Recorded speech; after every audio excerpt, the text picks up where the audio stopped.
Assalamu alaikum wa rahmatullahi wa barakatuh. Bismillahi walhamdulillah wassalatu wassalamu ala abdillahi wa rasulihi Muhammad wa ala alihi wa ashabihi wa sallam. My beloved brothers and sisters, how can I speak after Sheikh Shadi?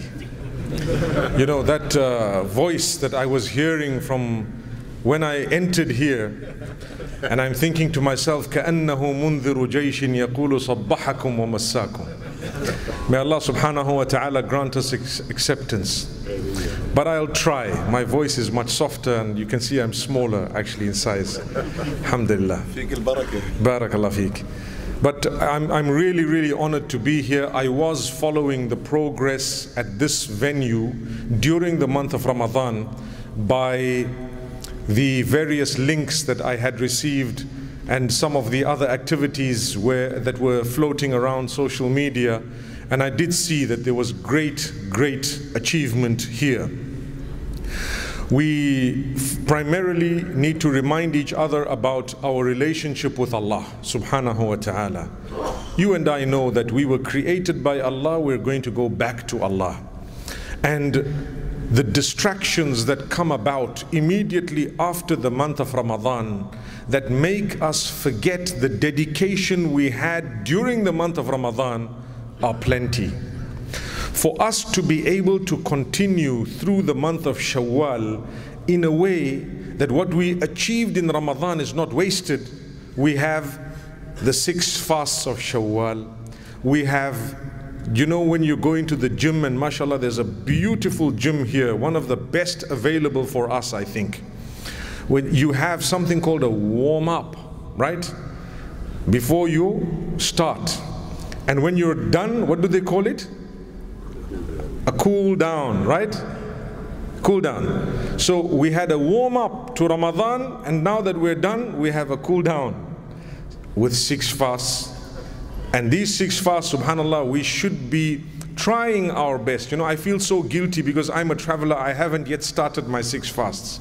But inshallah, I'll try my best to complete them before the end of the month. Bi-idhnil wahid al-ahad. However, what is important to know is all the goodness that we stood for, we should still be standing for that goodness. The compassion, the salah. Imagine, I witnessed from miles away, people in this venue packed, engaged in Taraweeh, which is a prayer that is not farad, it's not compulsory. And they were dedicated to this prayer throughout the month here at this venue. How can we not be dedicated at least to that which is compulsory throughout the rest of the year? If I was so happy, and I want to tell you something else, don't you feel a spirituality in Ramadan? Don't you feel good in Ramadan?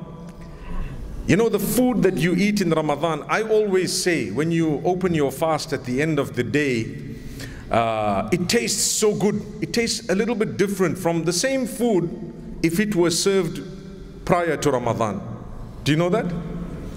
When you fast through the day and you're having these savories, or you're having, you know, a few pies and a few things here and there, you know, as you put them in your mouth, don't they taste a little bit different? Like there is some barakah in it. There's something happening, man. You know, why is it? Allah gives you the blessing in everything that you do because of the acts of worship that you've engaged in throughout the day. So at the end of the day, you feel good, you get up good. MashaAllah, you are empowered to do that which is brilliant. It comes to you, subhanallah, without an effort. And in fact, if you were to get angry and upset and say a word or two out of turn, you regret it because you know that's messed my fast up a little bit. And sometimes we are supposed to be, in fact, we're always supposed to be conscious of our attitude in Ramadan so that we don't spoil the fast. As a result of that, Allah blesses you with a good feeling. He blesses you with that spirituality. Your food tastes better. Your children, the ambience, the blessedness in the home, everything feels nice. Do you know, one of the reasons is because of your dedication to Allah. Allah has the power to make the other things feel good. If you had similar dedication outside Ramadan, you would have better feelings than you did during those months outside Ramadan in previous years. So if you are dedicated to your salah, I promise you, your life will change. If you come to the masjid a little bit earlier for the salah, your life will change. Remember, Allah always wants from you quality of an act of worship. Quantity doesn't really matter besides that which is compulsory. If it's compulsory, He wants both quality and quantity. If it is not compulsory, He wants the quality more than the quantity. You see? So, if you are dedicated and you give your prayer a little bit more time, I promise you your life will change. You have problems, you have issues. The owner of the solution is the one whom you are running away from sometimes. Amazing. You have a problem and I tell you, you know, I've got a contact with this minister. Do you want a meeting? And you say, yes, please, can you arrange the meeting? I say, I'll get it done for you. You'll make time because you know the thing you want, that man might have part of the solution. You're ready to go and meet, spend time. You'll sit outside for half an hour, 1 hour. You don't mind waiting for a day or two, and you get your meeting and you're so excited with the little bit of time. You want more time than that person can actually give you, right? But Allah is the owner, the true owner of the solutions. We're knocking the wrong door sometimes. We're running away from the one who has the solutions to our problems. Financial problems, family problems, community problems, whatever other matters, health problems, whatever it may be. The owner of the solution is Allah. Spend a little bit more time with Allah and Allah will definitely change your life. He will change your life. Similarly, when it comes to the Qur'an, we know that Allah subhanahu wa ta'ala tells us, شهر رمضان الذي أنزل فيه القرآن. We must have heard that verse so many times. The month of Ramadan is the month within which the Quran was sent down. I'm not going to go into the discussion of how it was sent down and why they say it was sent down in Ramadan, etc., etc. But it is the month of the Quran without doubt. You need to know that outside the month of Ramadan, your connection with the Quran still needs to be strong. At least a verse or two a day. Did you hear what I just said? At least what? A verse or two a day. Is that too much? How many WhatsApp messages do we read every day? A lot. Thousands. We've lost count. Subhanallah.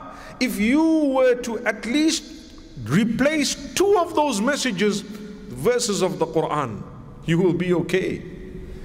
That's your connection with Allah. I want to tell you one of the benefits. A brother passed away not too long ago, and I met the family. They told me that, you know, we have to really thank you. I said, thank me for what? I've just come to say sorry. You know, I've come, the brother's passed away. You're saying thank you like I was Malakul Maut or someone, you know, who took this man away. They said, no. This brother has actually started reading, he started off reading a verse of the Quran a day based on advice you gave. And the day he died, he had read verses, because it develops. You know, you start off with one. The Quran is a magnet. I promise you, when you start with one, it will take you to 2, 3, and 4. It will take you to a whole page. It will take you to 5 pages on its own. If you are sincere with one verse a day, the Quran is magnetic. And why I say it's magnetic, the Quran is the word of Allah. And Allah promises you, if you get close to me a handspan, I will come close to you a whole foot. If you come to me walking, I will come to you rushing. You want to read one verse, we're going to make it from our side. Another 4 or 5 will be easy for you. فَسَنُيَسِّرُهُ لِلْيُسْرَى. We're going to make things easy for a person who is closer to Allah, who wants to be close to you. Want to be close to Allah? Allah says, I want to be even closer to you. We only want you to start, we will do the rest. So this brother had read verses of the Quran that morning, 1 page. I'm not too sure how many verses, but it was a page. And he had closed it, he went up, he completed one or two things, and a little while later he passed away. Imagine on his scale, his deeds will be placed. The last deeds that he did on the day that he passed away, one of them will be that he picked up the book of Allah subhanahu wa ta'ala. He read a few verses of Allah subhanahu wa ta'ala's Qur'an, meaning of the words of Allah subhanahu wa ta'ala, and then later on he passed away. Isn't that something good? I mean, if someone were to say the day you died, or if the day I died, the last thing I did on that day, I started off with the Qur'an or Salatul Fajr, a little bit of Qur'an, and I carried on. Isn't that a blessed death? What more do you want? But you need to give yourself that opportunity, or seize the opportunity Allah's given you, in fact. Don't be lazy.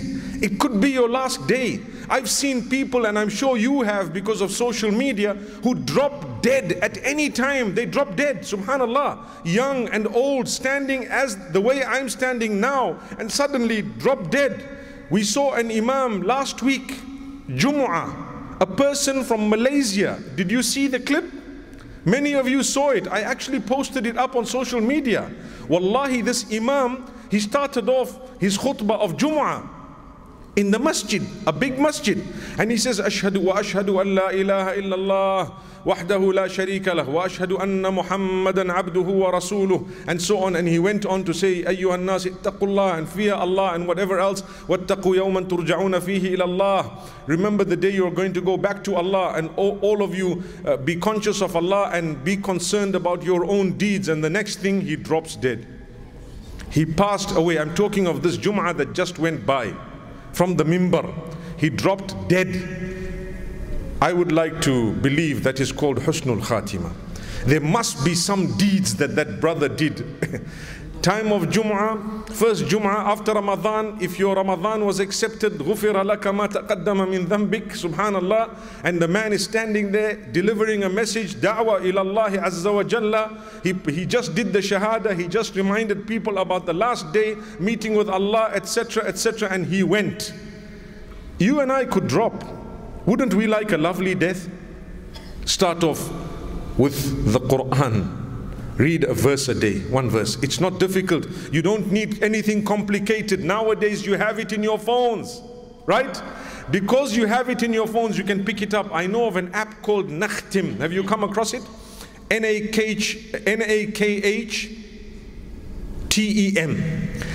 Some people actually made this app.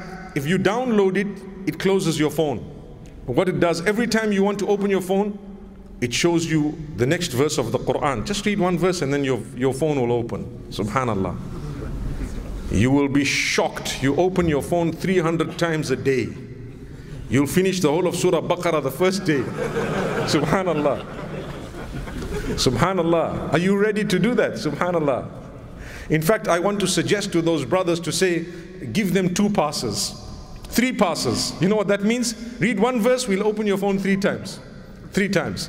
Because it's still okay if you read 100 verses, right? Subhanallah. You'll be shocked. We're ready to read messages from people, but we're not ready to read the message from Allah. May Allah subhanahu wa ta'ala grant us ease. So the main purpose of these few words that I wanted to say was, my brothers and sisters, keep on going. Ramadan has gone, but we are not yet gone. Subhanallah. Ramadan has gone. I don't know if I'm going to see another Ramadan, and I promise you, none of you have a guarantee. Not one of you has a guarantee that you're going to see the next Ramadan. So therefore, make the most of these days and try to develop yourself, your relationship with Allah, as I said, and secondly, your relationship with the rest of the creatures of Allah subhanahu wa ta'ala. The piety of a person is closely depicted by his character or her character. If a person thinks he is pious, because he does his salah, because he has a lot of knowledge, because for example he gives zakah, because for example he might be fasting a lot, that is not piety in its entirety. True piety can be picked up by witnessing a person's character and conduct. The two go hand in hand. If you want to know how pious you are, take a look at your character and conduct. together with your obligations unto Allah. We're not belittling the obligations unto Allah. Together with your obligations unto Allah, take a look at your character, your conduct. This is why, and I will end on this note, when the Prophet ﷺ was asked by the Sahaba radiallahu anhum, tell us the characteristics of those who will enter Jannah. Guess what he said? Two things. Who knows them? He said two things. Those who will be in Jannah will have two main characteristics. What are they? Who knows them? One is husnul khuluq. The first one is taqwallahi. Look at how beautifully it's worded. Prophet ﷺ says two things. Taqwallahi wa husnul khuluqi. Taqwallahi wa husnul khuluqi. Two things will take you to Jannah. The features of the people of Jannah: they will have a relationship with Allah that is strong, that's taqwallahi, and they will have husnul khuluqi, a relationship with the other creatures of Allah that will be beautiful. Whether people agree with you, disagree with you, whoever, Muslim, non-Muslim, whoever they are, whatever they're doing, your akhlaq towards them, your character towards them will be beautiful, will be beautiful. In that case, you truly have an understanding of Allah. You know that the same way Allah made me, He made him, He made her, He made all the other creatures. I need to respect everything that Allah made if I respect Allah. If I love you and I respect you, I'm going to respect your entire family and anything to do with you, your business, whatever to do with you, I respect it because I respect you. And I will take care of it because I love you. What about your respect of Allah? What about what He has made? Do you think He just made everything for nothing? He made it to test you. What's your character going to be like towards the things I made? If Allah wanted, He wouldn't have made the dogs and the pigs and the monkeys and the snakes. But He made all of those to test you and I. What will you do? Are you just going to go and start shooting and start, wreaking havoc and destroying even the plants and so on? No. Develop your relationship with Allah and have good akhlaq. Can I just end that hadith? The hadith started off by saying, what are the characteristics of those who will enter Jannah? And he says, taqwallahi wa husnul khuluq. Then he was asked, what are the characteristics of those who will not make it to Jannah? Those who will enter hellfire. What would have been the reason for them to get there? Do you know what he says? You're going to get a shock.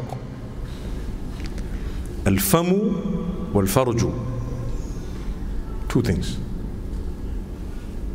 Two things. The tongue and the private parts. Those are the two things that will be driving people out of Jannah.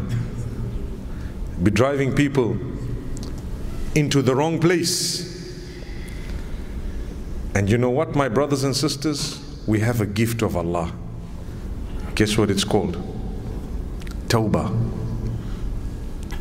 Istighfar. That is a gift of Allah. It is such a beautiful gift of Allah that we don't need to despair. No matter what you've done, Allah says, my slave, just come to me, I will take you.